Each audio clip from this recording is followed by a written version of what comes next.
recordemos, la lefamulina salió el 2019. Y otra vez, para que no se olviden, gram positivos como el neumococo, gram negativos puede dar en algunas situaciones con la Klebsiella, y los atípicos como la clamidia y el micoplasma que pueden en algunos casos estar involucrados en la neumonía adquirida en la comunidad y es útil también para esto. Entonces, neumonía adquirida en la comunidad es la indicación básicamente cuando se usa por vía sistémica. Entre los efectos adversos hay una prolongación del QT, y ustedes saben que cuando hay prolongación del QT se pueden generar arritmias hasta mortales. Especialmente a la que más se teme es a las dorsales de Pointes, que significa las puntas torcidas de la onda R, ¿no? Que lleva a un pleomorfismo, eh, y muerte del paciente. También a nivel hepático se producen alteraciones en las transaminasas y pues hay que ajustar la dosis en caso de una insuficiencia hepática severa. No se debe utilizar, no, estos fármacos no se usan en el embarazo.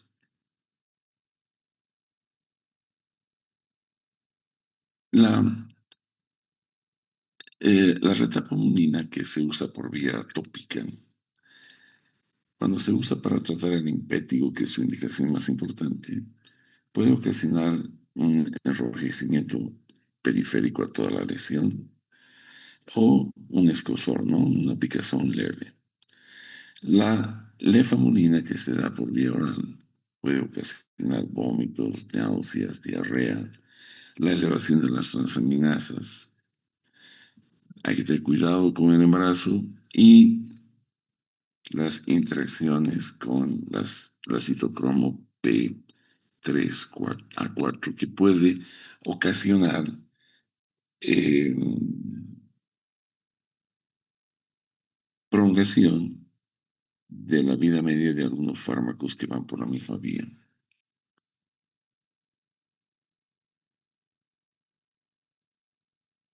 En la actualidad, el rol que cumplen, quizás en el futuro se están investigando para otras infecciones, por ahora solo se usa como alternativa cuando no se puede utilizar los macrólidos o los betalactámicos en pacientes con infecciones respiratorias, ¿no? Entonces, los- cuando vean guías terapéuticas y cuando hagan en la práctica el manejo de pacientes con neumonía adquirida en la comunidad, van a ver que los macrólidos, los betalactámicos y las fluoroquinolonas son las que manejan toda la situación. Son los fármacos que en la actualidad están con mejores evidencias de eficacia y seguridad. Estos fármacos son relativamente nuevos, 5 o 6 años que están en el mercado y están siendo probados y se está viendo que dan buenos resultados en cierto tipo de pacientes. No es que sean fármacos de primera línea cuando vemos un paciente con neumonía. Si es adquirida en la comunidad, pues se maneja de acuerdo a una serie de evaluaciones como el CURE 65, que es una escala que mide la posibilidad de que el paciente esté en un shock séptico, para ver si se lo maneja ambulatoria o intrahospitalarmente. Cuando el tema es ambulatorio, los fármacos actualmente de elección son los macrólidos, pero algunas veces en los pacientes ambulatorios, cuando sospechamos neumococo resistente, usamos las fluoroquinolonas. Y si el paciente puede tener o sospechamos que hay riesgo de que las fluoroquinolonas sean ocasionadoras de problemas de riesgo, de efectos adversos en el paciente, entonces las pleuromutilinas son una buena elección. Esta retabumulina se la usa para infecciones por gram negativo, gram positivos, ¿verdad? Y normalmente solo por vía tópica, en infecciones bacterianas de la piel, el impétigo. Sirve para tratar algunas infecciones gram negativas en piel, pero no es una indicación más importante. Un fármaco que vale la pena mencionar aquí antes de pasar a otro grupo es la fidaxomicina. Este es un antibiótico del grupo de los macrocíclicos que tiene como mecanismo de acción la inhibición de la polimerasa del RNA. Es bactericida. Normalmente no se absorbe muy bien por vía oral y esto es lo que nos interesa, pues, porque lo que nos interesa con este fármaco es producir un efecto en lumen intestinal cuando hay la complicación de una enterocolitis pseudomembranosa, ¿no? Y la presencia de enterococo resistente a la vancomicina. La enterocolitis pseudomembranosa antes se denominaba que era producida por Clostridium difficile. En la actualidad, a los Clostridium se los denomina Clostridioides. Esta es la nomenclatura que desde el año pasado los infectólogos por algún motivo han comenzado, los que hacen bacteriología además, han pensado que este es el nombre correcto para llamarlos. Entonces, desde ahora en adelante seguramente van a escuchar ustedes que se los denomina los Clostridioides, ¿no? Eso es el nombre ahora de estas bacterias. Bien, ahora el cloranfenicol es parte de un grupo de los fenicoles derivados del nitrofurano. Este antibiótico tiene una historia larga en la medicina. Fue aislado del Streptomyces venezuelae, otro hongo. Y también después de esto, no solo se saca de los hongos, también se lo ha sintetizado químicamente, ¿no? Ya producto de laboratorio. Como les decía, es un derivado de los nitrobencenos. Este antibiótico inhibe la peptidación, es decir, impide o inhibe a la peptidiltransferasa. El problema más serio con este antibiótico es la supresión de la médula ósea. Esto ha sido motivo para que en la mayor parte de los países donde hay un poco de seriedad en la salud pública, este medicamento ha sido retirado de la venta libre y se requieren permisos especiales para someter al paciente al riesgo de una posible muerte inevitable cuando el paciente tiene un, una respuesta idiosincrática que es una supresión, una aplasia medular. Es irreversible. Ni con trasplante de médula se puede solucionar. Siempre fallece. En la facultad hemos tenido algunos estudiantes que han fallecido por automedicarse con clorfenicol. Y en las farmacias se prescribe, entre comillas, las bioquímicas no debían prescribir, pero ellas prescriben al paciente clorfenicol. Y no sabemos exactamente la incidencia de mortalidad que hay, pero sí sabemos de muchos casos que así han sucedido. Por eso es que este medicamento ya no es un fármaco de primera línea. Está en reserva siempre y cuando existan infecciones en las que demostremos que no hay otra alternativa. Debemos demostrarnos a nosotros mismos. En los países tienes que demostrar a las autoridades sanitarias que vas a usar clorfenicol porque hay alguna infección resistente. Puede ser hemófilo influenza, puede ser meningococo, neumococo, etc. O alguna enfermedad rickettsial severa en la que pensamos que el clorfenicol puede ser útil. Es un fármaco que tiene una liposolubilidad impresionante. Cuando se lo usaba para tratar el medicamento de primera línea para tratar la fiebre tifoidea, cuando se usaba para este fin, pues teníamos la gran ventaja de que esa liposolubilidad hacía que este fármaco ingrese a las placas de Peyer y en la terminación idiocecal, pero de una manera sumamente fácil, y acababa con la Salmonella typhus, que es allá donde se anida y se multiplica no tanto en el lumen, sino periféricamente al intestino, se produce una infección de la salmonela, esa tiflitis que produce en la región ilíaca, ¿no? Entonces penetra el sistema nervioso central, tiene una liposolubilidad increíble. Lamentablemente también daña la médula y eso es lo que ha hecho que este fármaco pase a una segunda línea. Se une a la unidad 50S, ¿no? Ya hemos dicho todo esto, es un bacteriostático y con algunos patógenos se comporta como bactericida. Su espectro, gram positivos y gram negativos. También trabaja sobre nervios, riquecias, clamidias, salmonella, meningococo. Mm, en niños antes se usaba el clonfenicol para tratar la meningitis, en adultos también. En la actualidad tenemos antibióticos más seguros, de amplio espectro y que nos cubren muy bien el espectro de bacterias posibles que ocasionan una meningitis bacteriana adquirida en la comunidad. La resistencia al clorfenicol se producía por inactivación del antibiótico por una enzima que es la acetiltransferasa bacteriana. Las bacterias aprendían a producir esto, es decir, con esto inutilizaban al clorfenicol y había resistencia. Como les decía, excelente absorción, distribución, cruza la barrera hematoencefálica placentaria, tiene un metabolismo hepático por glucuronidación y se eliminaba por vía renal, ¿no? Sus metabolitos. En los neonatos, cuando se usaba clorfenicol de manera temprana por alguna infección, generalmente meningia, teníamos un síndrome que se llama síndrome del bebé gris, que es una cianosis con una falla sistémica debido a lesiones que ocasiona el clorfenicol a nivel hepático, pulmonar, etc.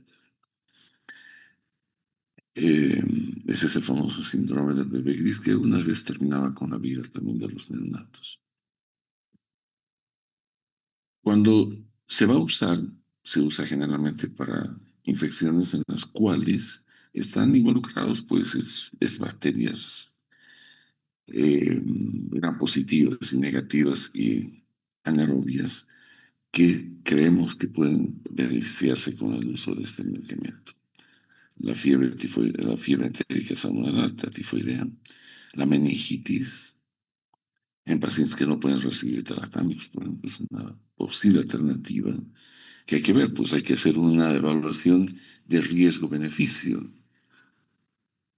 Eh, si el paciente no hay otra alternativa y se va a morir si no le damos algo, pues bueno, vamos con clorfenicol. Y si se muere por aplasia medular, pues bueno, al menos hicimos el intento de salvar.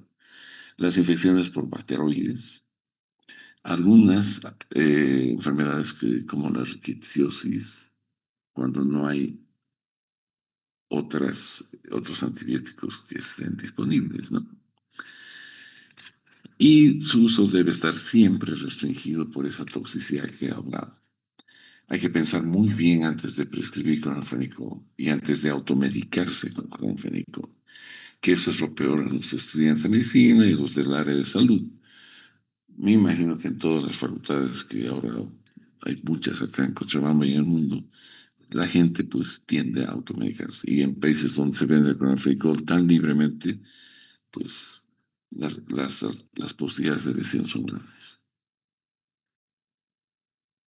Entonces, puede haber una depresión medular reversible. Esto es dosis dependiente. Siempre que se usa clorfenicol, si el paciente no hace una aplasia medular, porque cuando hacen aplasia medular, basta una tableta. No necesita el paciente tomar 2 días, 3 días, 10 días para que le dé aplasia. No, la primera tableta es chao al paciente. Eso se va a dar cuenta unos pocos días después, cuando todos sus elementos formes en sangre comienzan a disminuir, hay una ausencia de producción de todo, blancos, rojos, plaquetas, y al final el paciente fallece. Eso es la anemia aplásica. Pero hay una depresión medular reversible. Se hace un seguimiento eh, con hematometría, hay que ver el hemograma permanentemente y ver que no esté sucediendo algo que ponga en riesgo. Si hay anemia hepática, pues se van todos los elementos formes y es irreversible. No salen con nada de esos pacientes. El síndrome del bebé gris, pues es un colapso cardiovascular. Cianosis, todo un problema. Náuseas y vómitos pueden haber cuando se toman también por vía oral. Ahora ya no hay esto. Me imagino que la semana anterior les han mencionado que para la fiebre tifoidea el fármaco de elección es. ¿Cuál es?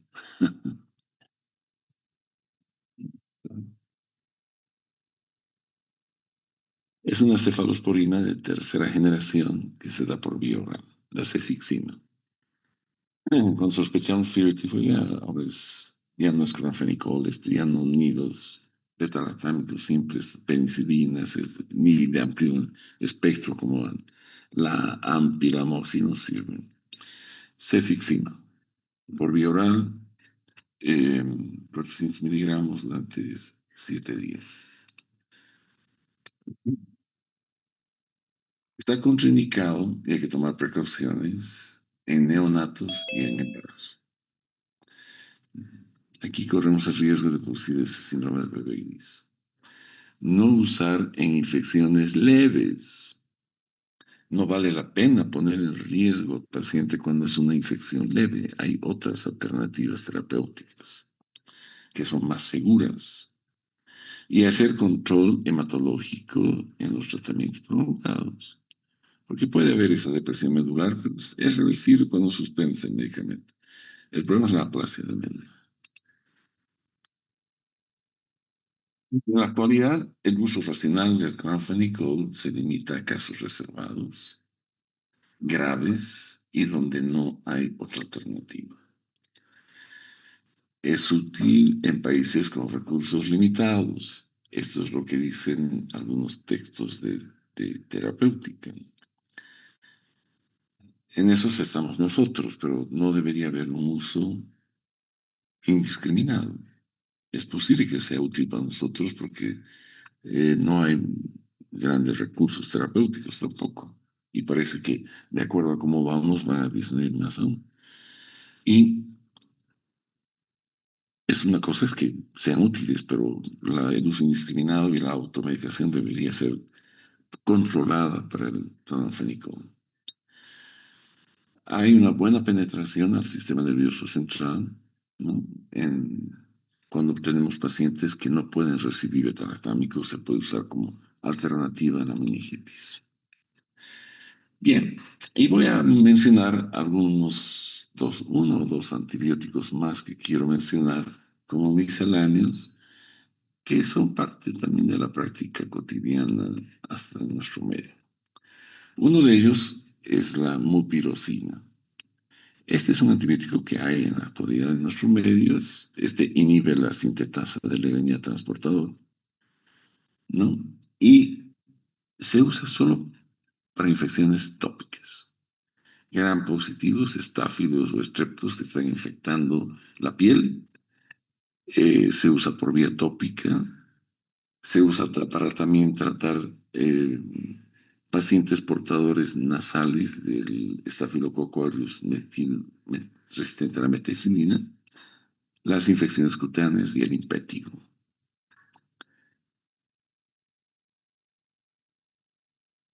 Es un antibiótico interesante y es muy efectivo para el tratamiento de las enfermedades de la piel.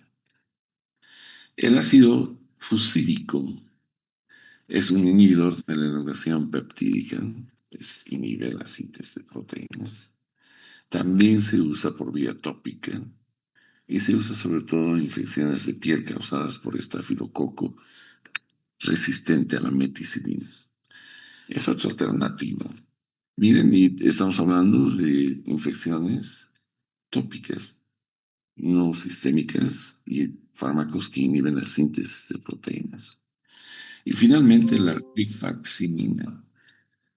Este antibiótico es ha ganado un espacio especial en la desinfección o descontaminación del intestino, ya sea para preparación prequirúrgica o para tratar eh, infecciones luminales sin que el fármaco se absorba. Preparación para una cirugía, miren, infecciones intestinales, esterilización en pacientes con encefalopatía portal, las diarreas del síndrome de intestino irritable, la diarrea del viajero, la enterocolitis pseudomembranosa, donde antes teníamos que buscar vancomicina o usar neomicina. Ahora la rifoximina es una alternativa excelente. Hay pacientes que, y es muy común ver ahora con este uso indiscriminado de antibióticos, gente que hace disbiosis. La disbiosis, me imagino que también se habló, no sé. En introducción a la antibioterapia debían haber hablado de la microbiota, su importancia, el rol de las bacterias en nuestra fisiología y el uso de estos antibióticos de amplio espectro que destruyen la microbiota, producen la disbiosis o intestino permeable, varios nombres que le dan ahora a este problema. Pero básicamente es es una proliferación de bacterias en el intestino delgado que no son las que normalmente habitan y ayudan en nuestros procesos de digestión y regulaciones de la absorción de varias sustancias. Entonces proliferan unos saprófitos no necesarios y el paciente tiene un cuadro pero aparatoso de desnutrición, avitaminosis, flatulencia, distensión, pérdida de peso, caquexia, por bacterias que no sirven, bacterias que no son necesarias en el intestino. Se llama SIBO, normalmente van a encontrar seguramente en internet como síndrome SIBO. Entonces, la rifaximina es el fármaco que nos puede matar a todas esas bacterias que han proliferado, que se entran a veces desde el colon al intestino delgado para repoblarlo. Y son, pues, no es el lugar donde deberían estar y una alteración de los procesos digestivos se produce ahí. Entonces, esta rifoxamina es un fármaco que está cambiando muchas cosas ahora en este sentido. Solo se usa por vía oral. Como no se absorbe, una absorción casi nula, es un antibiótico que trabaja en el lumen y funciona muy bien para estos casos. Cuando tenemos pacientes con encefalopatía, por tanto, es muy útil. Bueno, y con esto yo he terminado la parte que me corresponde.